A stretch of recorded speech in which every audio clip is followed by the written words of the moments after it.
Hello everyone, welcome to the second part of our thyroid class. Today is the second and last part. I hope that everyone can see me.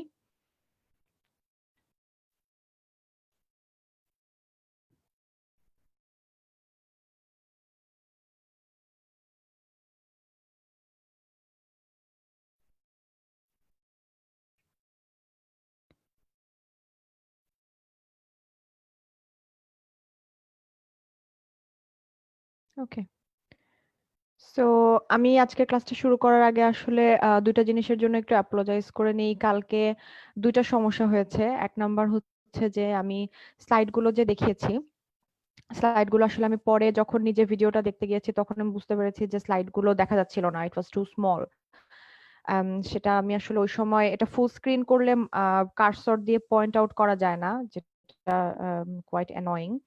আর ছোট screen করলে আসলে লেখাগুলো খুব ছোট হয়ে যায়, যেটা আমি ক্লাস নেওয়ার সময় তখন বুঝতে পারিনি।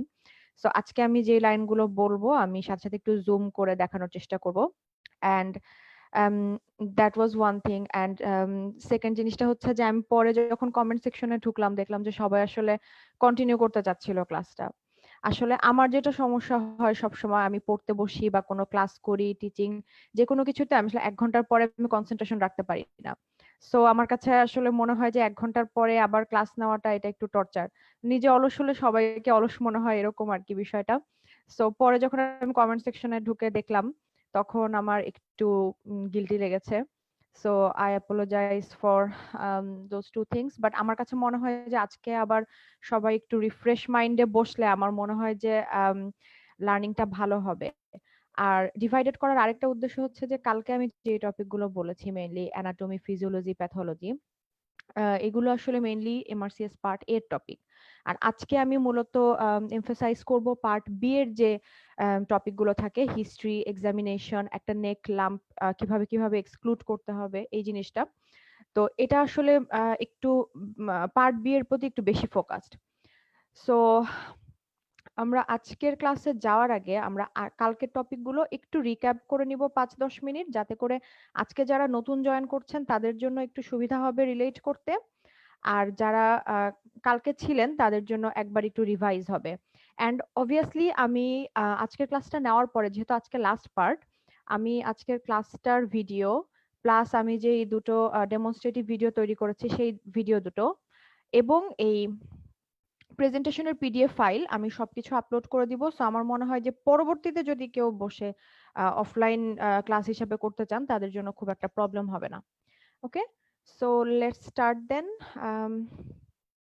ইটস 10:35। ওকে, কালকে আমরা শুরু করেছিলাম অ্যানাটমির একটা কোশ্চেন দিয়ে। মূলত কালকে যারা ছিলেন না নতুন তাদের জন্য একটু বলে নেই, আমাদের এমআরসিএস পার্টের বেসিক মেইন টপিকগুলো হচ্ছে anatomy, physiology, pathology, and then basic surgical principle, pre and post op care, and then surgical technique and complications, and different systemic surgeries. Okay, and part B এর টপিকগুলো হচ্ছে knowledge section A anatomy, pathology and critical care, and then history, examination. আরো দুটো topic আছে, communication and procedure, but আমাদের এই ক্লাসটার specific topic হচ্ছে exploring thyroid. So আমরা এখানে থাইরয়েডটাকে আমরা প্রত্যেকটা ক্যাটাগরিতে ফেলে থাইরয়েডের অ্যানাটমি, থাইরয়েডের ফিজিওলজি, থাইরয়েডের প্যাথোলজি, থাইরয়েডের বেসিক সার্জিক্যাল প্রিন্সিপাল, এই জিনিসগুলো ডিসকাস করেছি। এবং পার্ট বি এর মধ্যে থাইরয়েডের অ্যানাটমির কি কি এক্সট্রা কোশ্চেন আসে, থাইরয়েডের হিস্ট্রি এক্সামিনেশন কিভাবে নিতে হবে, এই জিনিসগুলোর উপর বেসিস করে তৈরি করা। সো কমিউনিকেশন আর প্রসিডিওরটা আমি এটার মধ্যে ইনক্লুড করিনি। অ্যানাটমির একটা কোশ্চেন কালকে দেখিয়েছিলাম, একটা ডিফিকাল্ট থাইরয়েডেক্টমির সময় থাইরয়েড ইমা ভেসেল ইনজিউর্ড হয়, সেটা কোন ব্রাঞ্চ থেকে আসে। সো এইটার সাথে আমরা রিলেটেড টপিক হিসাবে আমরা পড়েছি থাইরয়েড গ্ল্যান্ডের overall anatomy, two lobes connected by isthmus and then surrounded by pretracheal layer of deep fascia, and then maybe attached to the foramen cecum at the base of the tongue. And then artery supplies superior thyroid artery, which is the first branch of external carotid artery. এটা এই টপিকের সাথে related একটা topic, branches of external carotid artery পড়া যেতে পারে। Inferior thyroid artery, branch of thyrocervical trunk, thyroid ima আসে হচ্ছে ব্র্যাকিওসেফালিক আর্টারি অথবা আর্চ অফ দি অ্যাওর্টা থেকে।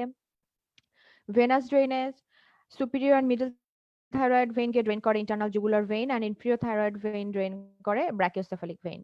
Lymphatic drainage pre-laryngeal, pre-tracheal, paratracheal, upper and lower deep cervical, brachiocephalic. So lymphatic drainage এর ইম্পর্টেন্সটা হচ্ছে যে থাইরয়েডে যদি কোনো ম্যালিগন্যান্সি হয় মূলত প্যাপিলারি কার্সিনোমা অফ থাইরয়েডটা মেইনলি লিম্ফ্যাটিক মেটাস্ট্যাসিস হয়। সো আমরা যখন থাইরয়েডের এক্সামিনেশন করব আমাদেরকে সাথে এই সার্ভাইকাল লিম্ফ নোড গুলো এক্সামিন করতে হবে। This is the importance of the lymphatic drainage. এরপর একটা ছবি ছিল which is actually quite straightforward একটা ছবি, just thyroid cartilage, cricoid cartilage, cricothyroid membrane and then artery vein গুলো দেখানো হয়েছে। তারপরে ছিল nerve supply of thyroid, autonomic nervous system দিয়ে থাইরয়েডের সাপ্লাই পায়।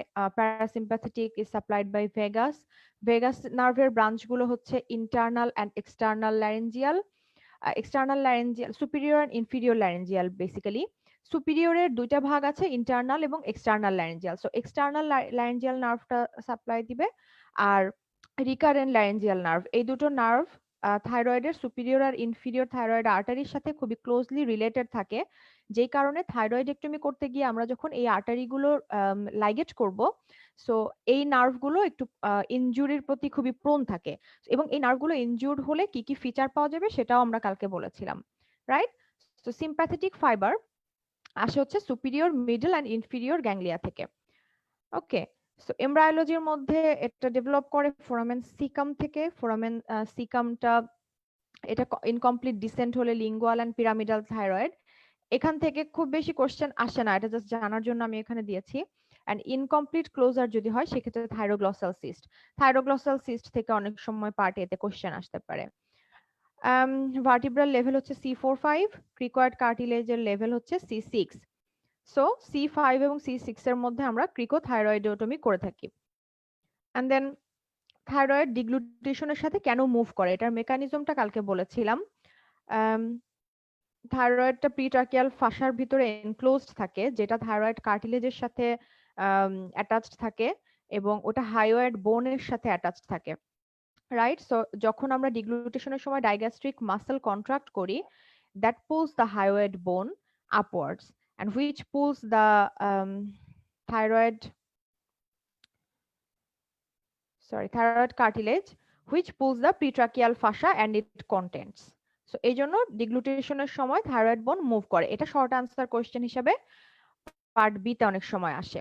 এই ছবিটা দেখিয়েছিলাম, এই ছবিটা ম্যাকমিন্স অ্যানাটমি থেকে নেওয়া। এই ছবিটা একদম এক্সাক্ট এই ছবিটাই পার্ট বি এর অ্যানাটমি স্টেশনে অনেক সময় থাকে। ইম্পর্টেন্ট স্ট্রাকচার গুলো আইডেন্টিফাই করতে বলে, ইম্পর্টেন্ট স্ট্রাকচার গুলো সব এখানে নাম্বারিং করে দেওয়া আছে। সো এটা একবার একটু এটা একবার না, এটা অ্যাকচুয়ালি অনেকবার দেখতে হবে যারা পরীক্ষা দিবেন।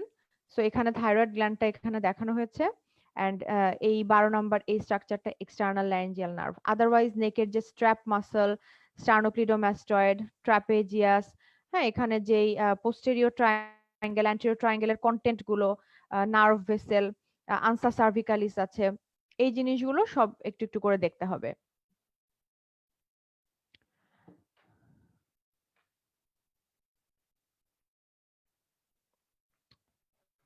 ওকে, আসলে এই প্রেজেন্টেশনটা আমি খুব ভালো মতো দেখাতে পারছি না, আমি বুঝতে পারছি সমস্যাটার জন্য আমি খুবই দুঃখিত, বাট আমার মনে হয় যে পরে যখন আমি পিডিএফ ফাইলটা আপলোড করব, পিডিএফ ফাইলটা দেখলে তখন এটা আরো ক্লিয়ার হবে। এটা আসলে এখন অনেক বেশি মুভ করলেও সমস্যা, আবার ছোট করলেও লেখাগুলো অনেক ছোট দেখা যাচ্ছে।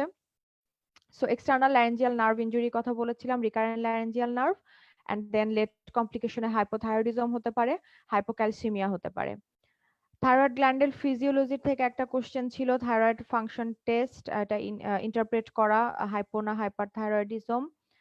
সো থাইরয়েড হরমোন থেকে কিছু কোশ্চেন, এখানে গ্রেভস ডিজিজ নিয়ে একটা কোশ্চেন ছিল, গ্রেভস ডিজিজে কোন রিসেপ্টরের এগেইনস্টে অ্যান্টিবডি তৈরি হয়।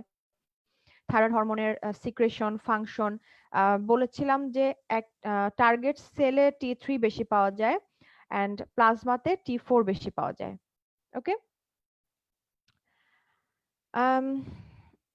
এটা একটা সিনারিও ছিল পোস্ট অপ থাইরয়েডেক্টমি পেশেন্ট।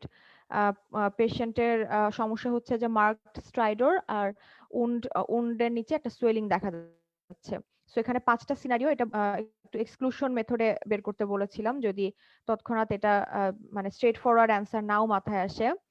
থাইরয়েডের ডিজিজের মধ্যে কালকে আলোচনা করেছি সাবঅ্যাকিউট থাইরয়েডাইটিস, যেটার আরেক নাম হচ্ছে ডি কুয়ারভান্স থাইরয়েডাইটিস। অ্যান্ড দেন এটা ভাইরাল ইনফেকশনের পরে হতে পারে, এটাতে পেইনফুল গয়টার হয়। আরেকটা যেটা থাইরয়েডাইটিস হাশিমোটোস থাইরয়েডাইটিস, ওটা পেইনলেস হয় normally. Raised ESR and reduced uptake on iodine 131 scan. এটার ম্যানেজমেন্টটা হচ্ছে ইউজুয়ালি সেলফ লিমিটিং, পেইন রিলিফের জন্য অ্যাসপিরিন বা এনএসএইড দেওয়া যেতে পারে। অ্যান্ড হাইপোথাইরয়েডিজম ডেভেলপ করলে সেক্ষেত্রে স্টেরয়েড দেওয়া যেতে পারে, রাইট? থাইরয়েড ডিজিজের মধ্যে আরেকটা থাইরয়েডাইটিস হাশিমোটোস থাইরয়েডাইটিস। সো মেইনলি থাইরয়েডের ডিজিজগুলো আমি বলেছিলাম 3টা হেডলাইনে পড়তে। একটা হচ্ছে থাইরয়েডাইটিস, একটা হচ্ছে গয়টার, আরেকটা হচ্ছে থাইরয়েড ম্যালিগন্যান্সি। সো হাশিমোটোস থাইরয়েডাইটিসটা হচ্ছে ইমিউনোলজিক্যাল ডিসঅর্ডার। এখানে মেইন অ্যান্টিবডি তৈরি হয় হচ্ছে থাইরোগ্লোবিউলিন অ্যান্ড থাইরয়েড পারঅক্সিডেজের এগেইনস্টে। অ্যান্ড বিটা ব্লকার ইউজ করা হয় হাইপারথাইরয়েড স্টেটে, হাইপোথাইরয়েড স্টেটে থাইরক্সিন ইউজ করা হয়। গয়টারের ভিতরে multinodular goitre, simple goitre, diffuse toxic goitre, যেটার আরেকটা নাম হচ্ছে গ্রেভস ডিজিজ। গ্রেভস ডিজিজটা বেশ ইম্পর্টেন্ট। এটা আসলে কতটুকু জুম ইন করলে ভালো বোঝা যাবে এটা আসলে আমি নিজেও বুঝতে পারছি না, বাট যদি বুঝতে না পারেন আমি আবার বলছি যে এটাতে ডিসার্টেড হওয়ার কিছু নাই, আমি টোটাল প্রেজেন্টেশনটাই আমি দিয়ে দিব। সো তখন এটার সাথে আপনারা আমার কথাগুলোর সাথে মিলিয়ে নিতে পারবেন। সো এখন জাস্ট একটু শুনে গেলেও হবে। ওকে, সো গ্রেভস ডিজিজটা হচ্ছে ইয়াং ওমেনদের বেশি হয় অ্যান্ড আই সাইন সহ প্রেজেন্ট করতে পারে। গ্রেভস ডিজিজে এক্সোপথ্যালমোস আমরা একটা দেখি। সো থাইরয়েডের এক্সামিনেশন যখন আমরা করব, থাইরয়েড স্ট্যাটাসটা কিন্তু একটা ইম্পর্টেন্ট পার্ট থাইরয়েডের এক্সামিনেশনে। So exophthalmos is one of the sign of thyroid hyperthyroidism. So it's 50% কেসে এটা অটোইমিউন হয়ে থাকে। ক্লিনিক্যালি পেশেন্টটা হাইপারথাইরয়েডের মতো ফিচার শো করবে অ্যান্ড টিএসএইচ রিসেপ্টরের এগেইনস্টে অ্যান্টিবডি তৈরি হয়। হাইপারথাইরয়েডিজমের সিমটমস আর সাইন বলেছিলাম, তো মূলত আমরা থাইরয়েড হরমোনের থেকে যেটা খুব ইম্পর্টেন্ট পড়াটা সেটা হচ্ছে যে বডির প্রত্যেকটা সিস্টেমের উপর থাইরয়েড হরমোনের কি কি কাজ আছে সেটা একদম নার্ভাস সিস্টেম থেকে শুরু করে cardiovascular, respiratory, genito urinary, GI tract সবকিছুর উপরে পড়তে হবে। তো ওভারঅল একটা নিউমোনিকের কথা বলেছিলাম মনে রাখার জন্য যে হাইপারথাইরয়েডিজমে সবকিছু বাড়বে এক্সেপ্ট 5টা জিনিস: menstrual flow, libido, weight, cholesterol level, nitrogen balance. এবং হাইপোথাইরয়েডিজমে হচ্ছে just the other way around, সবকিছু কমবে, জাস্ট এই 5টা জিনিস বাড়বে।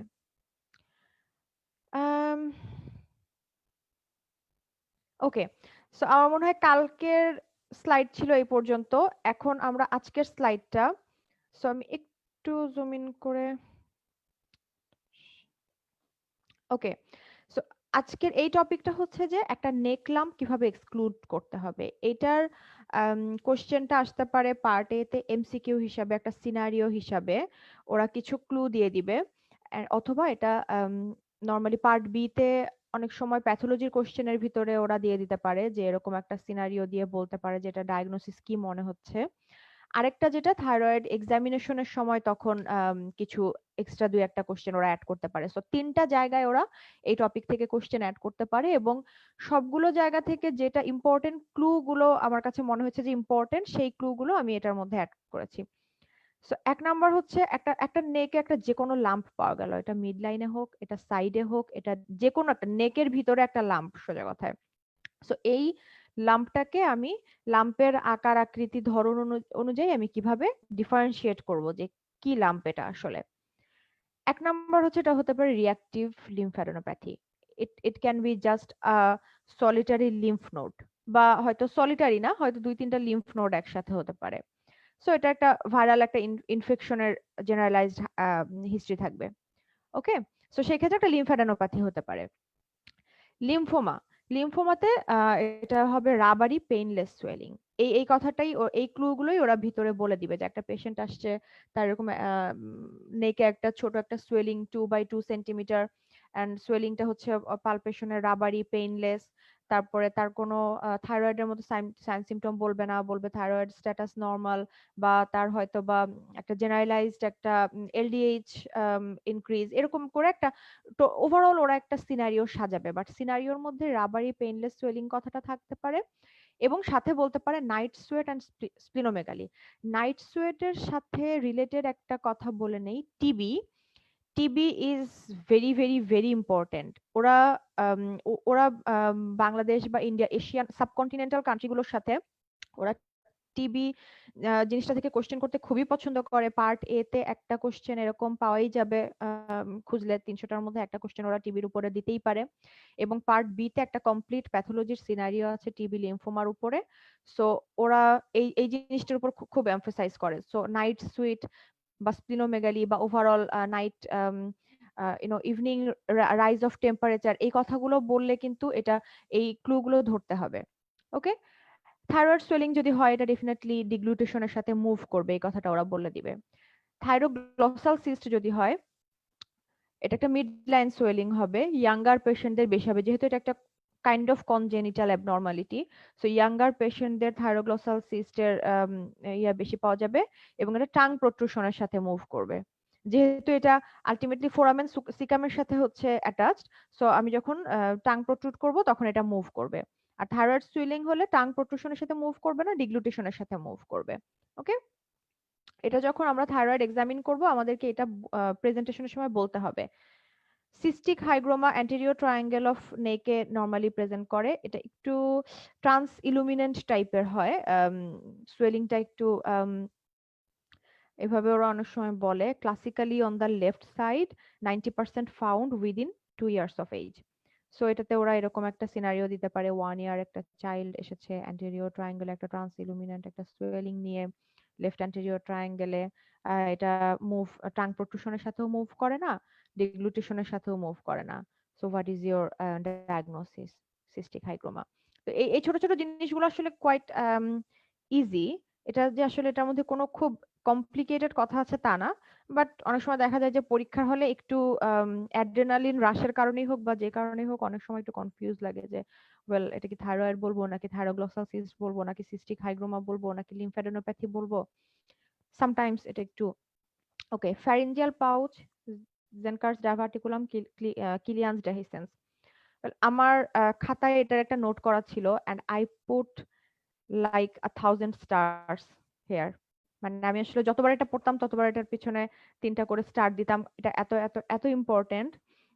এখান থেকে প্রচুর কোশ্চেন আসে, প্রচুর। এটা বিকজ এটা আসলে আমাদের দেশে হয়তো বা এতটাও কমনলি আমরা পাই না, বাট ইউকে তে ওরা ফ্যারেঞ্জিয়াল পাউচ এবং diverticular disease, colonic diverticular disease, যেটা এই দুইটা জিনিস প্রচুর পাওয়া যায়। সো এই টপিকটা আসলে এখানে মানে 1,000টা স্টার দিয়ে দিলাম, বুঝাতে পারতাম যে এটা কতটা ইম্পর্টেন্ট। এবং এখানে আমার 3টা নামই আমার উল্লেখ করার উদ্দেশ্য হচ্ছে যে এটা ওরা অপশনে যে কোনো একটা হচ্ছে দিতে পারে, কিলিয়ান্স ডেহিসেন্স, জেনকার্স ডাইভার্টিকুলাম, ফ্যারেঞ্জিয়াল পাউচ। সো এখানে মেইনলি যে জিনিসটা হয় সেটা হচ্ছে যে আমাদের নেকের যে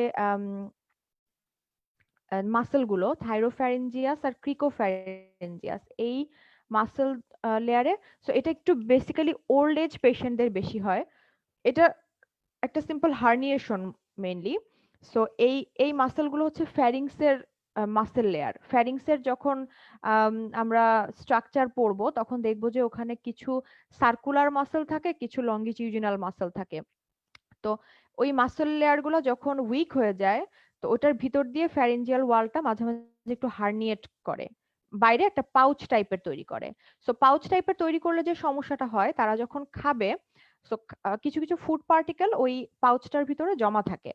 তো ওইটা জমা ওখানে থাকতে থাকতে অনেক সময় ফুড ম্যাটেরিয়ালটা যখন নেক্রোটিক হয়ে যায়, তখন দেখা যায় যে পেশেন্টের ডিসফেজিয়া ডেভেলপ করে, হ্যালিটোসিস ডেভেলপ করে, অ্যান্ড রিগার্জিটেশন ডেভেলপ করে, অথবা ক্রনিক কাফ, অথবা ইভেন হোর্সনেস অফ ভয়েস নিয়েও পেশেন্টটা প্রেজেন্ট করতে পারে। সো ওরা যদি এরকম একটা সিনারিও দেয় যে একটা 78-year-old পেশেন্ট আসছে, সে কমপ্লেন করছে chronic calf or dysphagia, and he or she complains halitosis, and on examination there is a swelling on the side of his neck. So এটা ডেফিনেটলি ফ্যারেঞ্জিয়াল পাউচ অথবা জেনকার্স ডাভার্টিকুলাম অথবা কিলিয়ান্স ডেহিসেন্স। এবং অনেক সময় ওরা এইভাবে প্যাথোলজির মধ্যে কোশ্চেনটা করতে পারে, আবার অনেক সময় যদি ওরা এই সেম টপিকটা থেকে অ্যানাটমির কোশ্চেন করতে চায়, সেক্ষেত্রে ওরা জিজ্ঞেস করবে যে একটা পেশেন্ট এরকম এরকম আসছে, সো ডেফিনেটলি পেশেন্টার ডায়াগনোসিস হচ্ছে pharyngeal pouch, so in which muscle layers is the herniation does the herniation occur, তখন এই যে থাইরোফ্যারেঞ্জিয়াস, ক্রিকোফ্যারেঞ্জিয়াস। সো এই কথাগুলো আসলে এখন যখন আমি বলছি, কথাগুলো আসলে অনেক ছোট ছোট সিম্পল সহজ কথা বলে মনে হয়, বাট পরীক্ষার হলে যখন ওরা থাইরোফ্যারেঞ্জিয়াস, ক্রিকোফ্যারেঞ্জিয়াস, স্টাইলোফ্যারেঞ্জিয়াস, মানে সব ফ্যারেঞ্জিয়াস মাসেলগুলো একসাথে দিয়ে দিবে অপশনের মধ্যে, একটু কনফিউজ তখন লাগে। পরীক্ষা টেনশনই হোক বা ওই সময়টা যে কোনো কারণেই হোক, তাড়াহুড়ার কারণেই হোক, একটু কিন্তু কনফিউজ লাগেই। সো এই মাসেলের নাম দুইটা খুব ইম্পর্টেন্ট, এই দুটো মনে রাখতে হবে। অনেক সিলি কোশ্চেন কিন্তু মিস হয়ে যায় শুধুমাত্র পরীক্ষার টেনশনের কারণে। সো আমি একটু আরেকবার রিপিট করি টপিকটা। এখানে যেই প্যাথোলজিটা যেটা, সেটা হচ্ছে যে ফ্যারিংসের মাসেল লেয়ার থাকে থাইরোফ্যারেঞ্জিয়াস এন্ড ক্রিকোফ্যারেঞ্জিয়াস। তো মাসেল লেয়ার গুলো বয়সের কারণে যখন উইক হয়ে যায়, তখন সেই মাসেল লেয়ারের ভিতর দিয়ে ফ্যারিংসের যে মিউকোসাল হার্নিয়েশন হয়, হার্নিয়েশন হয়ে একটা পাউচ তৈরি হয়। পাউচের ভিতরে যখন ফুড পার্টিকেল গুলো জমা হয়, ওই ফুড পার্টিকেলটা জমা হওয়ার কারণে ওটা জমতে জমতে যখন ফুড পার্টিকেলটা গ্যাংগ্রিনেটেড বা নেক্রোটিক হয়ে যায়, তখন halitosis, dysphagia, regurgitation, chronic cough, এই সিমটম গুলো নিয়ে পেশেন্ট প্রেজেন্ট করতে পারে। সো এটা হচ্ছে one of the very important diagnosis of people in older age. those are coming with dysphagia or neck swelling or chronic cough, যে কোনো কিছু নিয়ে তারা প্রেজেন্ট করতে পারে, right? Okay, branchial cyst. Branchial cyst টা হচ্ছে oval mobile cyst between sternocleidomastoid and pharynx. So branchial cyst আর সিস্টিক হাইগ্রোমাটা অনেকটা কাছাকাছি জিনিস, তবে সিস্টিক হাইগ্রোমার ক্ষেত্রে যেটা বললাম যে একটু বাচ্চাদের ক্ষেত্রে বলবে, বা লেফট সাইডে হয়, বা একটু ট্রান্সইলুমিনেন্ট টাইপের হয়, রিডিউসেবল সোয়েলিং হতে পারে। তো এটার ক্ষেত্রে এগুলো কিছু বলবে না, বা একটা সরাসরি বলেই দিতে পারে যে সোয়েলিং ওভার স্টার্নোক্লিডোমাস্টয়েড। এরপর ক্যারোটিড অ্যানিউরিজম। ক্যারোটিড অ্যানিউরিজম হলে definitely that will be pulsatile. So overall আমরা এই জিনিসটা থেকে তাহলে কি বুঝলাম? একটা নেক সোয়েলিং আমি পেলে আমার sign, symptom, history, examination finding সবকিছুই ইম্পর্টেন্ট আমার ওভারঅল একটা প্রফেশনাল ডায়াগনোসিসে পৌঁছানোর জন্য। তো এটা একটা রিঅ্যাক্টিভ লিম্ফ্যাডেনোপ্যাথি হতে পারে, যে জন্য আমাকে রিসেন্ট কোনো ভাইরাল ইনফেকশনের হিস্ট্রি আছে কিনা জানতে হবে। এটা একটা লিম্ফোমা হতে পারে, যে জন্য আমাকে সোয়েলিংটা কি রাবারি, পেইনলেস বা অ্যাসোসিয়েটেড নাইট সুয়েট, স্পিনোমেগালি আছে কিনা আমাকে দেখতে হবে। একটা থাইরয়েড সোয়েলিং কিনা, আমাকে এটা কি ডিগ্লুটিশনের সাথে মুভ করে কিনা এটা দেখতে হবে। থাইরোগ্লসাল সিস্ট, এটা টাং প্রোট্রুশনের সাথে মুভ করে কিনা এটা দেখতে হবে। সিস্টিক হাইগ্রোমা, এটা বাচ্চাদের ক্ষেত্রে বেশি হবে, ট্রান্সইলুমিনেন্ট সোয়েলিং হবে, রিডিউসিবল, সো আমাকে রিডিউসিবিলিটি দেখতে হবে। ঠিক আছে, and then site, size, swelling এর এই জিনিসগুলো ইম্পর্টেন্ট। তো এই জিনিসগুলো বলার উদ্দেশ্য হচ্ছে যখন পরে এক্সামিনেশনের পয়েন্টগুলো দেখাবো, so that will make more sense যখন যদি আমাদের এই জিনিসগুলো জানা থাকে। হ্যাঁ, হিস্ট্রি আর এক্সামিনেশনের পয়েন্টগুলো যখন আমি বলবো যে হিস্ট্রিতে এই কোশ্চেনগুলো করতে হবে, এক্সামিনেশনে এই পয়েন্টগুলো ফলো করতে হবে, that will make more sense যদি মাথায় এই ডিফারেন্সিয়াল ডায়াগনোসিস গুলো থাকে। ওকে, সো ফ্যারেঞ্জিয়াল পাউচ বললাম, ব্র্যাঙ্কিয়াল সিস্ট বললাম, ক্যারোটিড অ্যানিউরিজম বললাম। আরেকটা কোশ্চেন সলভ করি।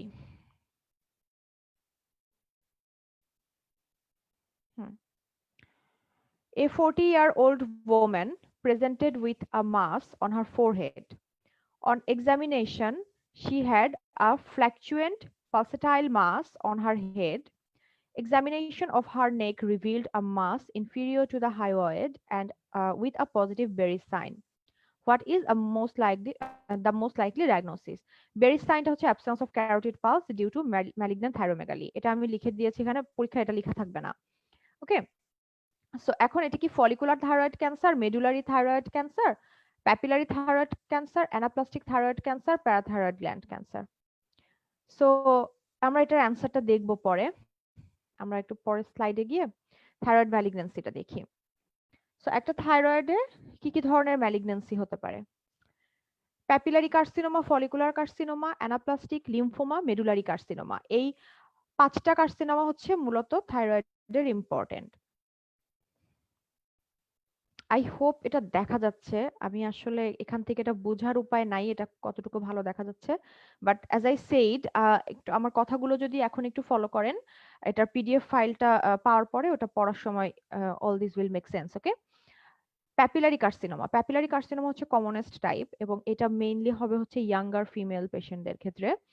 আম, এটা হিস্টোলজিক্যালি এটার ডায়াগনস্টিক ফিচার হচ্ছে psammoma body or orphan Annie nuclei, যেটা কিনা বেসিক্যালি ক্যালসিফিকেশনের জন্য এই জিনিসটা তৈরি হয়। তো এখান থেকে কিন্তু আমার প্যাথোলজির একটা কোশ্চেন বের হয়ে গেল।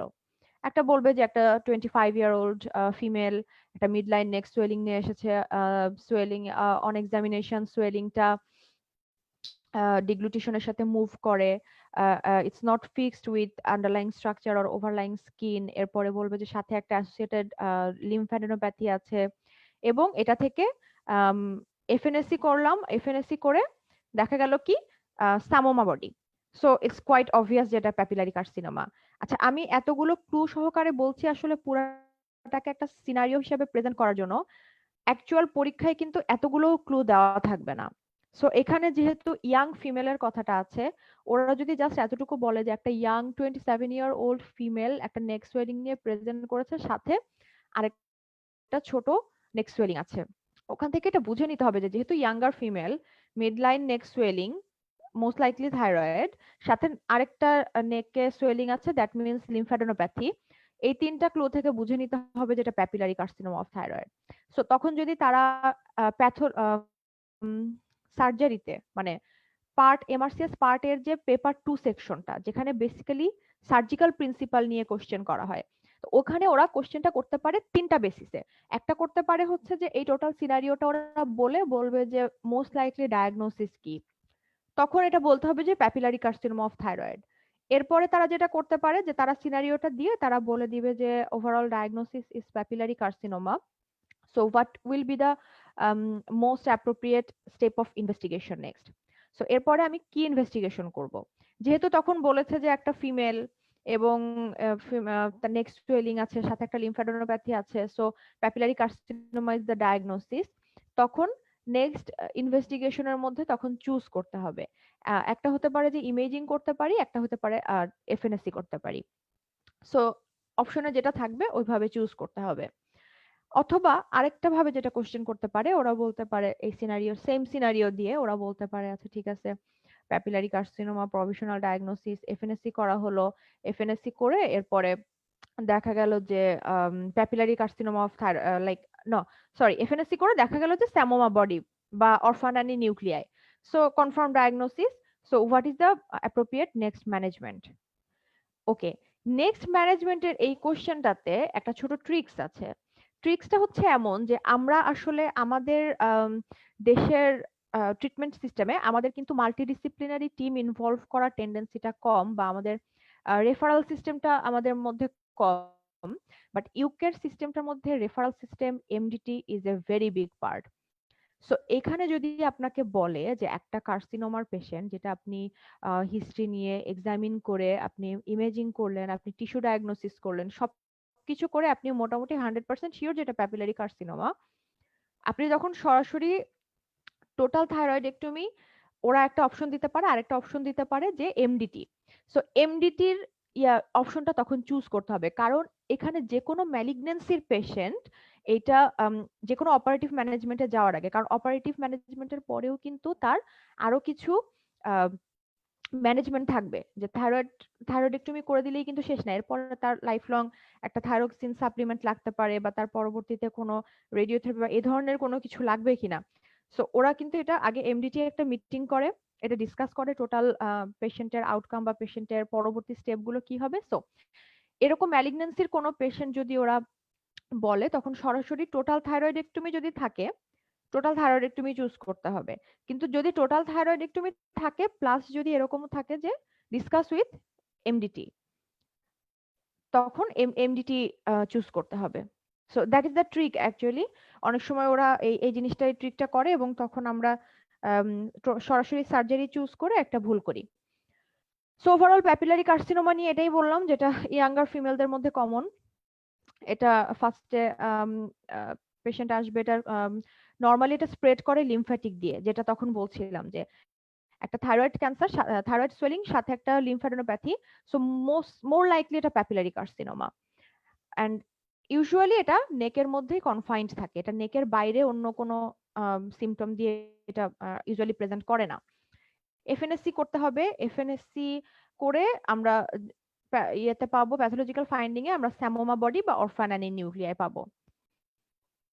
ওকে, সো ট্রিটমেন্ট হচ্ছে টোটাল থাইরয়েডেক্টমি, বাট টোটাল থাইরয়েডেক্টমির আগের স্টেপটা হচ্ছে MDT discussion, multidisciplinary team approach. ওকে, এরপরের টপিকটা হচ্ছে ফলিকুলার কার্সিনোমা। ফলিকুলার কার্সিনোমাটা হচ্ছে, আচ্ছা বেসিক্যালি আমরা যদি একটু পিছনে থাইরয়েডের হিস্টোলজিটা চিন্তা করি, আমাদের কি কি সেল ছিল থাইরয়েডের ভিতরে? ফলিকুলার সেল, প্যারাফলিকুলার সেল, এন্ড হচ্ছে হ্যাঁ follicular and প্যারাফলিকুলার।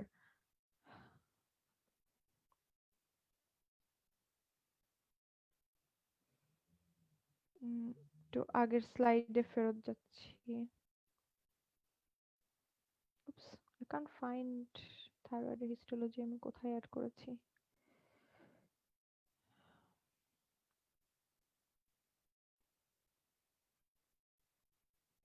Here. So follicular cell and parafollicular cell. So follicular cell থেকে যে গ্রোথটা তৈরি হয় সেটা হচ্ছে ফলিকুলার কার্সিনোমা। আর এছাড়া সরি হুম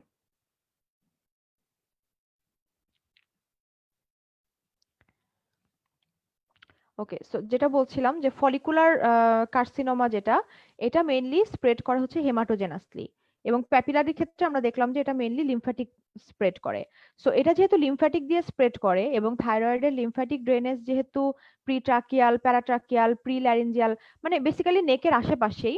সো প্যাপিলারি কার্সিনোমাটা হয় কি, এটা নেকের ভিতরেই এটা কনফাইন্ড থাকে, এটা সাধারণত নেক রিজন থেকে বাইরে কোথাও চলে যায় না। কিন্তু ফলিকুলার কার্সিনোমাটা যেহেতু হেমাটোজেনাস মানে ব্লাড ভেসেল দিয়ে স্প্রেড করে, সো এখানে হয় কি এটা নেক থেকে বাইরে বের হয়ে যাওয়াটা এটার জন্য কোয়াইট ইজি। এই জন্য ফলিকুলার কার্সিনোমাতে বোন মেটাস্টাসিস কমন। এই ইম্পর্টেন্ট কথাটা আমি বলতে চাচ্ছিলাম। এই দুটোর মধ্যে মেইন পার্থক্য হচ্ছে এই জায়গাটাতে। এবং যেই জন্য এবং ফলিকুলার কার্সিনোমা এফএনএসসি দিয়ে ডায়াগনোসিস করা যায় না।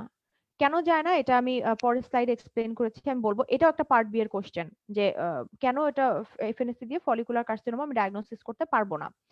এবং ফলিকুলার কার্সিনোমার ম্যানেজমেন্টটা এই জন্য এরকম যে আমরা ফার্স্টে হেমিথাইরয়েডেক্টমি করব, মানে বেসিক্যালি যে সোয়েলিং এর জায়গাটা ওটা ফার্স্টে কাটবো এবং Intra operative frozen section biopsy করি আমরা। মানে অপারেশনের ভিতরেই আমরা জাস্ট এই রিসেক্টেড পোর্শনটুকু আমরা হিস্টোপ্যাথোলজির জন্য পাঠাই এবং হিস্টোপ্যাথোলজি করে দেখি যে আমাদের যেই পোর্শনটুকু আমরা কাটলাম এটার মার্জিনটা আমাদের ফ্রি কিনা, ফ্রি নাকি ইনভলভড। যদি দেখা যায় ইনভলভ, তার মানে ক্যান্সারটা আমরা পুরোপুরি কাটতে পারিনি, তখন এটা কমপ্লিট থাইরয়েডেক্টমি করতে হবে। সো প্যাপিলারি আর ফলিকুলারের মধ্যে এটা একটা ইয়ে। আর অ্যানাপ্লাস্টিক কার্সিনোমার প্রেজেন্টেশনটা হচ্ছে পুরোপুরি প্যাপিলারির মতো, এখানেও সেম সোয়েলিং নিয়ে আসবে, এটারও লিমফ্যাটিক স্প্রেড হয়, এটার সাথে লিমফ্যাডেনোপ্যাথি নিয়ে আসতে পারে, ইভেন এটারও হিস্টোপ্যাথোলজিতে অরফানানি নিউক্লিয়াই পাওয়া যেতে পারে, জাস্ট অ্যানাপ্লাস্টিকটা ওল্ডার ফিমেলদের বেশি হয়। সো প্যাপিলারির মতো সেম সিনারিও দিয়ে যদি বলে যে পেশেন্টের বয়স হচ্ছে 55, তাহলে এটা মোর লাইকলি অ্যানাপ্লাস্টিক, এবং অ্যানাপ্লাস্টিকটা প্যাপিলারি থেকে মোর ডেঞ্জারাস। সো এটার মেইন মূলত এটার ইয়েটা হচ্ছে প্যালিয়েটিভ ডিকম্প্রেশন এন্ড রেডিওথেরাপি। এখানে আসলে যেহেতু আমার আউটকামের চান্সটা কম, সেহেতু টোটাল থাইরয়েডেক্টমিতে যাওয়া হয় না, এটা প্যালিয়েটিভ ট্রিটমেন্ট দেওয়া হয়। এরপরে আছে হচ্ছে লিম্ফোমা। লিম্ফোমাটা অনেক সময় হাশিমোটোস থাইরয়েডাইটিসের সাথে লিম্ফোমাটা অ্যাসোসিয়েটেড থাকে। সো অনেক সময় এরকম বলতে পারে যে একটা 45-year-old ফিমেল একটা থাইরয়েড সোয়েলিং নিয়ে আসলো, তার প্রিভিয়াসলি হাশিমোটোস থাইরয়েডাইটিসের একটা হিস্ট্রি আছে, এখন দেখা যাচ্ছে যে থাইরয়েড যেটা সোয়েলিং এটা ফিক্সড অথবা নন ফিক্সড যে কোনোটাই বলতে পারে, মানে জাস্ট এতটুকুই হয়তো বললো 55-year-old ফিমেল, সে একটা নেক সোয়েলিং নিয়ে প্রেজেন্ট করছে, তার একটা হাশিমোটোস থাইরয়েডাইটিসের হিস্ট্রি আছে।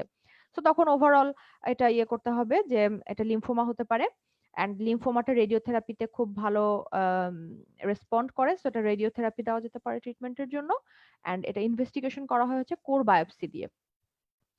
এরপর হচ্ছে মেডুলারি কার্সিনোমা, যেটা আমরা থাইরয়েডের ফলিকুলার আর প্যারাফলিকুলার বললাম, যে ফলিকুলার সেলের যেটা গ্রোথ সেটা হচ্ছে ফলিকুলার কার্সিনোমা, প্যারাফলিকুলার সেলের যেটা গ্রোথ সেটা হচ্ছে মেডুলারি কার্সিনোমা। তো আমরা দেখেছিলাম যে ফলিকুলার সেল থেকে T3 T4 আসে। তো ফলিকুলার সেলের গ্রোথের কারণে যদি ফলিকুলার কার্সিনোমা হয় তাহলে ডেফিনেটলি আমি T3 T4 লেভেল আমি ব্লাডে বেশি পাবো। আর যদি প্যারাফলিকুলার সেল যেটা কিনা ক্যালসিটোনিন সিক্রেট করে, ক্যালসিটোনিন ব্লাডে ক্যালসিয়াম লেভেল কমায়, রাইট? সো এটার যদি কার্সিনোমা মেডুলারি কার্সিনোমা হয় সেক্ষেত্রে আমার ক্যালসিটোনিন বাড়বে বডিতে, এবং সাথে আমার ব্লাড ক্যালসিয়াম কম, এটা এটা হাইপোক্যালসিয়ামিক ইয়া হিসাবেও প্রেজেন্ট করতে পারে। ক্যালসিটোনিন এবং ক্যালসিয়ামের কথার সাথে এই টপিকটার সাথে আরেকটা খুব ইম্পর্টেন্ট টপিক যেটা এটার সাথে রিলেট করে পড়া যেতে পারে সেটা হচ্ছে calcium, how do you say that, calcium metabolism বা সামথিং। সো ব্লাডের ক্যালসিয়াম লেভেলের বাড়া কমাটা কোন কোন হরমোন কন্ট্রোল করে? সো বেসিক্যালি তিনটা হরমোন ব্লাডের ক্যালসিয়াম লেভেল কন্ট্রোল করে থাকে, সেটা হচ্ছে calcitonin, parathyroid hormone, and I forgot আরেকটা, থার্ড আরেকটা আছে, মনে পড়লে বলবো। So can be diagnosed with MEN 2A syndrome. MEN 2A সিনড্রোমটা পরের স্লাইডে আছে, elevated serum calcitonin. Okay, so আমরা পাঁচটা ম্যালিগন্যান্সি আমরা আরেকবার একটু দেখে নেই। Papillary carcinoma, follicular carcinoma, anaplastic carcinoma, lymphoma and medullary carcinoma. Papillary carcinoma হচ্ছে কমনেস্ট টাইপ, এটা ইয়াঙ্গার ফিমেলে হয়, এটা বেসিক্যালি লিমফ্যাটিক স্প্রেড বেশি হয়, এটা এফএনএসি করে ডায়াগনোসিস করা যেতে পারে, এটার হিস্টোলজিতে সামোমা বডি বা অরফানানি নিউক্লিয়াই পাওয়া যাবে, অ্যান্ড এটার মেইন ট্রিটমেন্ট প্রোটোকলটা হচ্ছে MDT approach and then total thyroidectomy. MDT অ্যাপ্রোচের কথাটা বারবার বলার একটা রিজন হচ্ছে আপনি যখন পার্ট বি তে অস্কি দিবেন, আপনি যখন একটা থাইরয়েড সোয়েলিং আপনি হিস্ট্রি নেবেন বা এক্সামিন করবেন, তখন এটা হচ্ছে খুব ইম্পর্টেন্ট। তখন আপনাকে এটা জিজ্ঞেস করবে যে now what is your management plan. তখন এটা বলতে হবে যে আমি first of all complete work diagnostic workup যেটা সেটা করব, আমি এমডিটি অ্যাপ্রোচে এটা ডিসকাস করব, অ্যান্ড দেন টোটাল থাইরয়েডেক্টমির জন্য প্ল্যান করব। ফলিকুলার কার্সিনোমা, এটা হেমাটোজেনাসলি স্প্রেড করে, বোন মেটাস্টাসিস, কমনলি এটা বোন মেটাস্টাসিস হতে পারে, এটা এফএনএসি দিয়ে ডায়াগনোসিস করা যায় না। এটার ম্যানেজমেন্ট প্রোটোকলটা হচ্ছে হেমিথাইরয়েডেক্টমি। ওয়েল, ম্যানেজমেন্ট প্রোটোকলে কিন্তু এখানেও এমডিটি অ্যাপ্রোচ আসবে ফার্স্টে, তারপরে হেমিথাইরয়েডেক্টমি, ফ্রোজেন সেকশন বায়োপসি ইন্ট্রাঅপারেটিভলি, অ্যান্ড যদি মার্জিন ইনভলভ থাকে তাহলে কমপ্লিশন থাইরয়েডেক্টমি। এবং অবশ্যই অবশ্যই পেশেন্টকে এটা অপারেশন টেবিলে যাওয়ার আগেই প্রপার কাউন্সেলিং করে নিতে হবে, যে আপনি যে ফার্স্টে শুধু সোয়েলিংটা কাটবেন টিউমারটা, তারপরে বায়োপসি করে পরে পুরোটা কাটতেও পারেন নাও কাটতে পারেন, এই জিনিসটা অবশ্যই প্রপারলি পেশেন্টকে কাউন্সেলিং করে নিতে হবে। ওকে, অ্যানাপ্লাস্টিক কার্সিনোমাটা প্যাপিলারি কার্সিনোমার সেম প্রেজেন্টেশন, জাস্ট এটা ওল্ডার ফিমেলদের হয়, এবং মোস্ট অফ দ্য টাইম ট্রিটমেন্টটা palliative radiotherapy, palliative decompression radiotherapy, যদি এটা অবস্ট্রাকটিভ ফিচার সহ প্রেজেন্ট করে সেক্ষেত্রে। লিম্ফোমা হাশিমোটোস থাইরয়েডাইটিসের সাথে অ্যাসোসিয়েটেড থাকে, এটা রেডিওথেরাপিতে খুব ভালো রেসপন্ড করে, ইনভেস্টিগেশন প্রোটোকলটা হচ্ছে core biopsy. Medullary carcinoma, carcinoma of parafollicular cells, এটা মেন 2A সিনড্রোমের সাথে অ্যাসোসিয়েটেড থাকতে পারে, এটা সেরাম ক্যালসিটোনিন এলিভেট করে এবং সেরাম ক্যালসিয়ামকে কমায়। সো ব্লাডের তিনটা hormone, parathyroid hormone, vitamin D and calcitonin, এই তিনটা হরমোন হচ্ছে ব্লাডের ক্যালসিয়াম লেভেলটাকে কন্ট্রোল করে। তার মধ্যে ক্যালসিটোনিন শুধু কমায়, আর ভিটামিন ডি প্যারাথাইরয়েড হরমোন বাকি দুটো হচ্ছে বাড়ায়। এই জিনিসটা জানার সাথে সাথে আরো যেটা জানতে হবে যে এই হরমোনগুলো বোন, কিডনি এবং ইন্টেস্টাইন এই তিনটা জায়গায় কাজ করে ক্যালসিয়াম বাড়া কমানোর, এই ক্যালসিয়াম হোমিওস্ট্যাসিসটা মেনটেন করে।